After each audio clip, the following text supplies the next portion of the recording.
老板！没想到，老板已经……你和死者吴东吉有什么矛盾吗？没有，绝对没有。老板一直挺照顾我，我感激还来不及呢。我怎么可能会和老板有矛盾呢？你工资是多少？啊？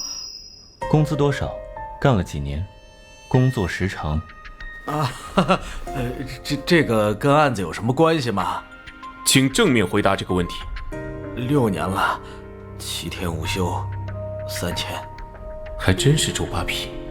但是，总不至于为了这个怀疑我吧？好了，我问完了，下一个。怎么又问话呀？之前那个女调查官不都已经问过一遍了吗？还让不让人回家了？好，那就问点之前没问过的。你跟死者是什么关系？我是他助理，之前说过了。哼，是吗？普通助理不会无缘无故在桌上放老板的照片，何况一个助理，靠工资可买不起你这身真行头。眼睛还挺毒，算你识货。还有，楼梯间里的那些器具，应该也是你用的吧？至少，有人是这么暗示的。是四眼妹还是老傅告诉你的？没错，那死肥猪要求多得很，老娘挣的也是辛苦钱了。所以，你的工作到底是？哟，这位黑皮靓仔，你是真傻，还是装傻呀？这还用问吗？我们各取所需了。各取所需。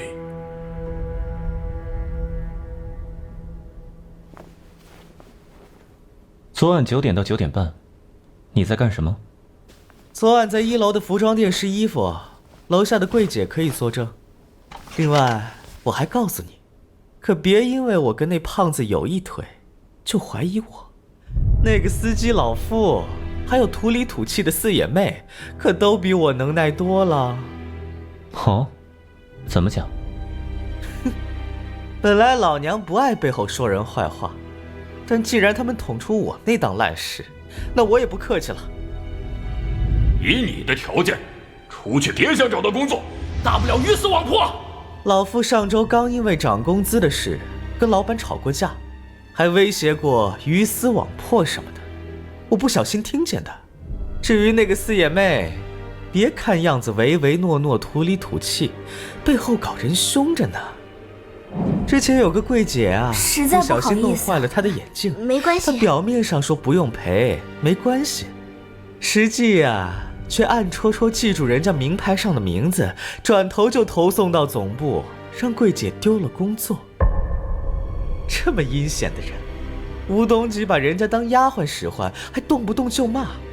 要说他不记仇，我可不信。哎呀，倒是老娘，胖子变成死胖子，老娘的金饭碗也得跟着陪葬。这里面最亏的就是我了。哎，看您这气质，也是个贵主儿，要不以后您雇我？要是跟您这样的，我可以消费降级，穿美斯特，做1都行啊。放肆！哎呀，开玩笑的，开玩笑的，调查官别生气。有点意思。周小姐，之前托你找的建筑平面图拿来了，这是复印件。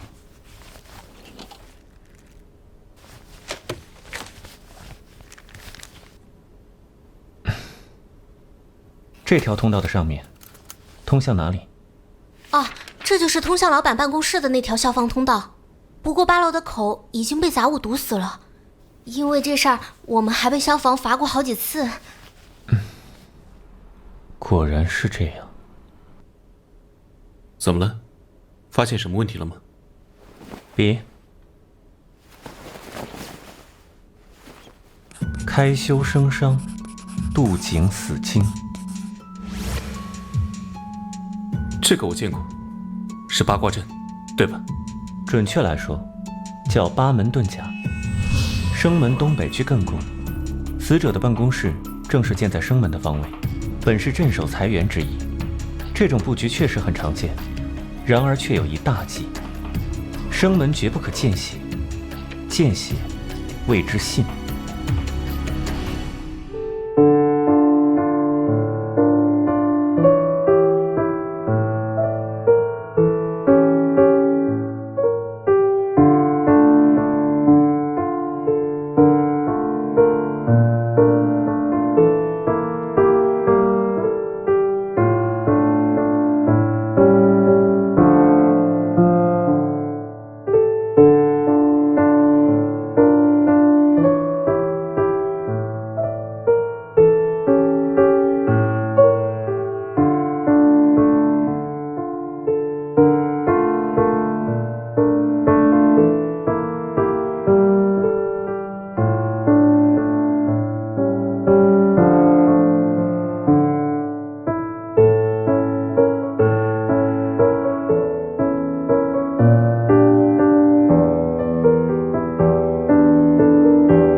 生门绝不可见血，见血谓之信。信意为血迹，根据意图不同呢，又分为阳信和阴信。阳信为杀生求吉，阴信为济命破运。死者遭遇的正是后者，生门血信是最凶险的一种。你的意思是，凶手杀吴东吉是为了破商场的财运？只是猜测，也可能是出于别的动机，歪打正着。可是我们商场没有什么特别明显的竞争对手啊。周小姐，死者平时相信方术吗？或者有没有此类的朋友？不，正相反，老板一向最反感迷信了，之前还因为有人传迷信谣言赶走过员工呢。哦，就是楼下八宝莉的柜姐，因为工作时议论商场风水。我跟你说啊，你看这商场这么火，其实是建在坟地上的，说不定还做过什么奇怪的法事呢。啊，不会吧，好可怕啊！不巧被巡视的老板听到，就问我那柜姐是谁。刚好我之前被他碰坏了眼镜，所以记着名牌上的名字，就随口告诉老板了。结果老板联系了品牌方的店长，那名柜姐隔天就被开除了。我也没想到会这么严重。这柜姐叫什么名字？我只记得她叫金哲，但是她现在已经不在这里工作了。另外，昨天晚上9点到9点半，请问您在哪里？昨晚啊，我8点半左右就下班离开公司了，结果出门时不小心撞到了张调查员。怎么了？屏幕不亮了。张调查员的手机还被弄湿坏掉了，我说要赔，他愣是不让。给你，谢谢。所以就请他吃冰淇淋赔礼道歉，待到大概9点半左右回家。怪不得昨天张铁柱的手机关机。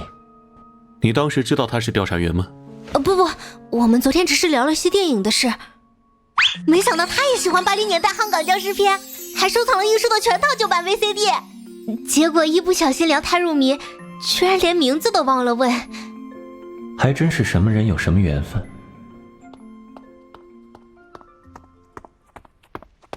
全队监控齐了，顺便苗组长那边有消息。看来是时候开个会了。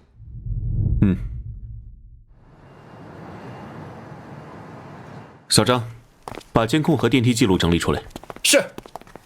莫布鲁，叫金哲的售货员联系的怎么样了？联系上了，不过人在郊区，下午才能赶到。这是什么？哦，李局亲自订的慰问盒饭，4菜1汤呢。也是，都下午了，把苗组长叫过来一起，咱们边吃边说吧。好嘞。开饭了，开饭了！饿了饿啦，4菜1汤我来啦！醋溜土豆丝，土豆炖冬瓜，辣椒土豆片，茯苓炸渣，咋全是素菜啊？知足吧，嫂子管得严，老李头1个月就200私房钱，还自掏腰包请吃饭，不错了。趁热吃吧。哟，还送了包脆脆肠。你瘦，给你补补。苗组长，验尸报告怎么样了？啊，尸体挺新鲜的，脑浆还热乎着呢，就是有点烤熟了，跟豆腐脑似的。跟之前初步判断的一样，死亡时间大致在昨晚9点到9点半，现场没有外人指纹。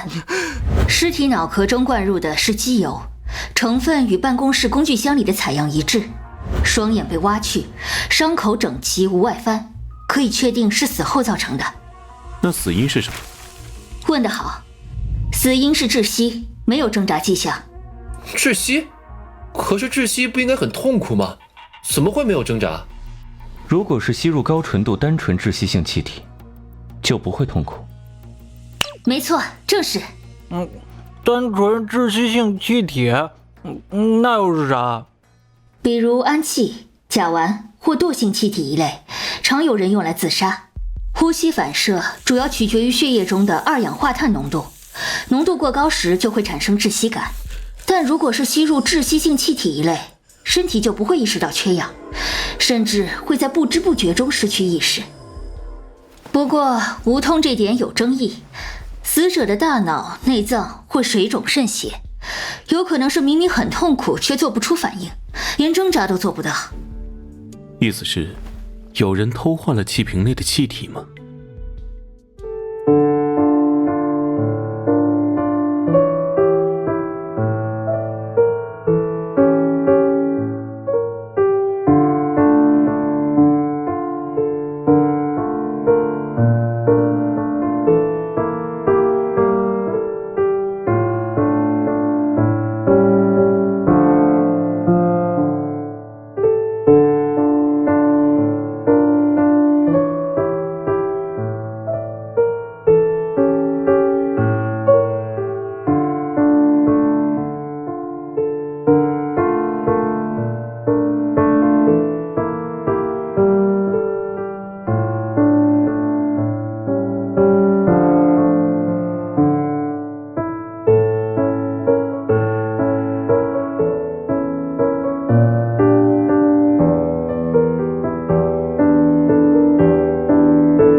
意思是，有人偷换了气瓶内的气体吗？用打气筒吗？不如说，直接替换气瓶再喷漆，更实际一点。小张，叫现场留守的人调查一下气瓶。好嘞，马上。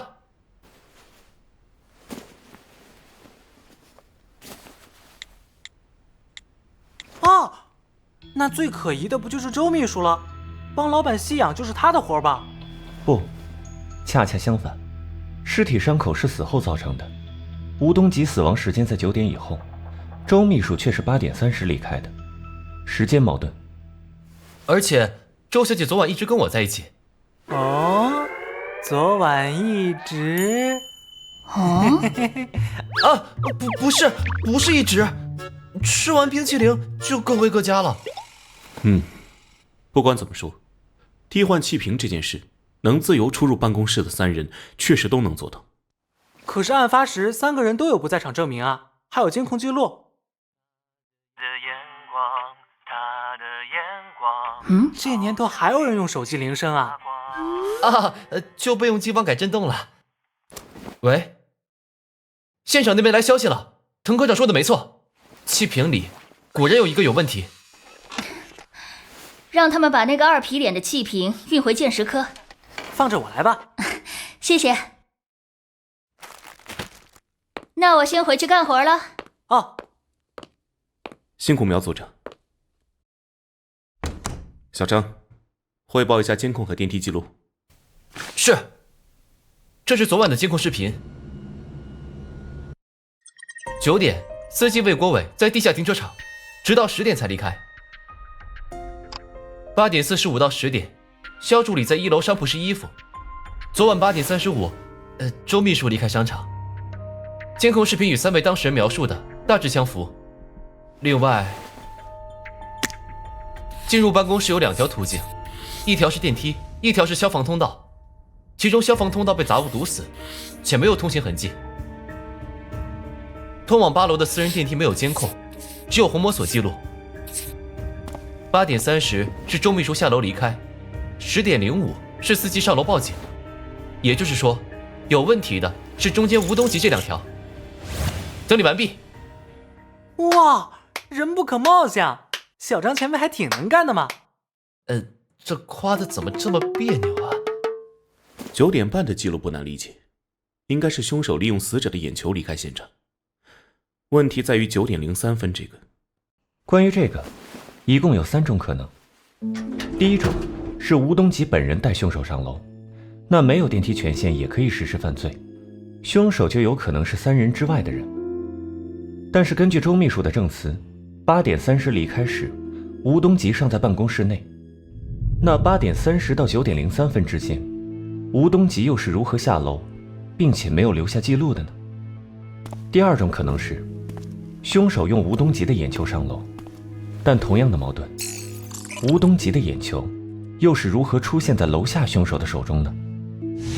最后，还有一种可能，第3种可能，只是个猜想，还有矛盾之处，信息还不够。之前司机老傅说接到死者电话，是在什么时间？8点35分，要再叫他过来吗？有些新问题，还需要再问他一次。钱队长，外面有个叫魏国伟的，说要找你们汇报情况。哼，说曹操，曹操到。王伯禄，去倒杯水来吧。OK。谢谢调查官同志。这是怎么了？没事儿，刚跟老婆吵架来着，不碍事儿，不碍事儿。就算夫妻吵架，暴力也是违法的。嗨，他也不是故意的，意外。你看，我老婆也手下留情了，还特意留了一只眼给我开锁用。哇，老哥乐观，难得楷模。别笑话我了，哎呀，这有人管是福啊，小兄弟，你以后就知道了。所以，是有什么新情况要汇报吗？是有一件事，本来寻思着人都死了，不该再嚼人舌根的，结果刚才让我老婆一通，非让我来跟你们说清楚。榆木脑袋，好个老实厚道不嚼舌根啊！这下好，都怀疑到你头上了。去，赶紧去跟检察官解释清楚。好。到底是怎么回事？其实吧，昨天晚上老板要去江桥酒店，是去面试新助理的。新助理哪种？你懂我意思吧？肖助理知道这件事吗？我只知道老板打算换掉肖助理，至于肖助理知不知道，咱就不知道了。明白了。还有一个问题，需要你仔细回想一下。好，你说。昨晚跟死者通话时，有没有什么奇怪的地方？奇怪的地方没什么呀。电话里确实是老板的声音，有问有答的，也不像是录音呐。哎，吴总，有什么事吗？背景呢？有没有什么特别的噪音之类的？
背景呢？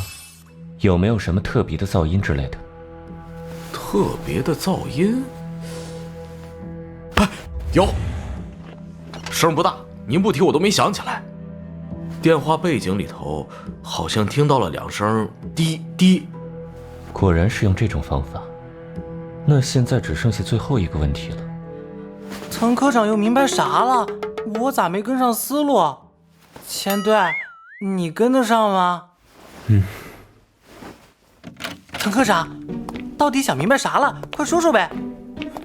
急死我了！王伯洛，消停会儿，等滕科长准备好，自然会解释。现在先等惊蛰。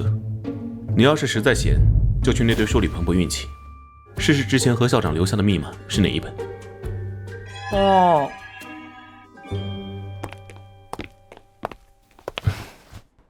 其实，我也不是什么事都明白。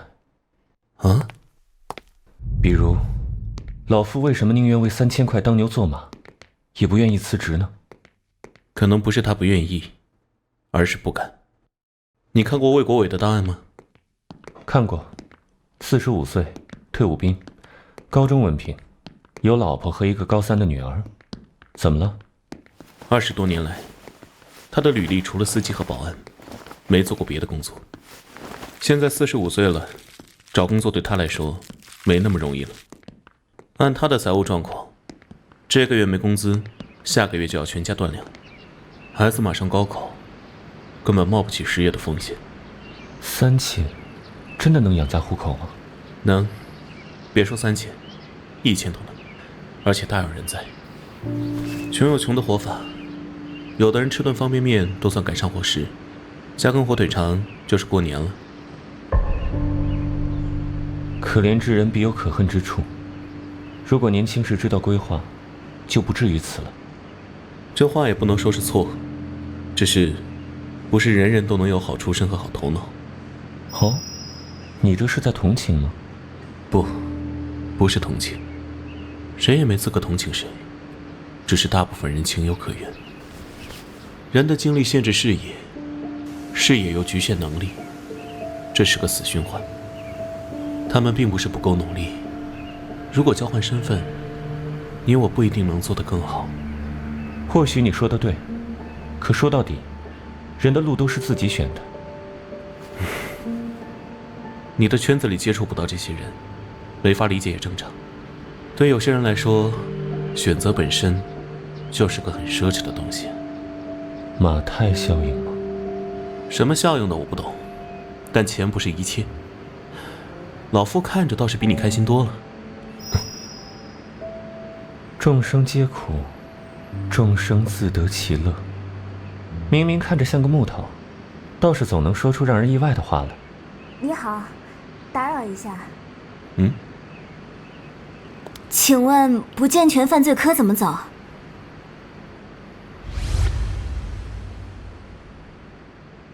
调查官，我已经从德茂离职半个月了。德茂商场的事，我什么都不知道呀。事发时我正在江美新商场上班呢。放心，我们只是想向你了解一点灵异传闻。灵异传闻？什么意思啊？如果吴东吉真的讨厌方术灵异，就不会按照八门遁甲修建商场，更不至于因为听到几句谣言就开除员工。除非那传闻并不是谣言，而是事实。谣言？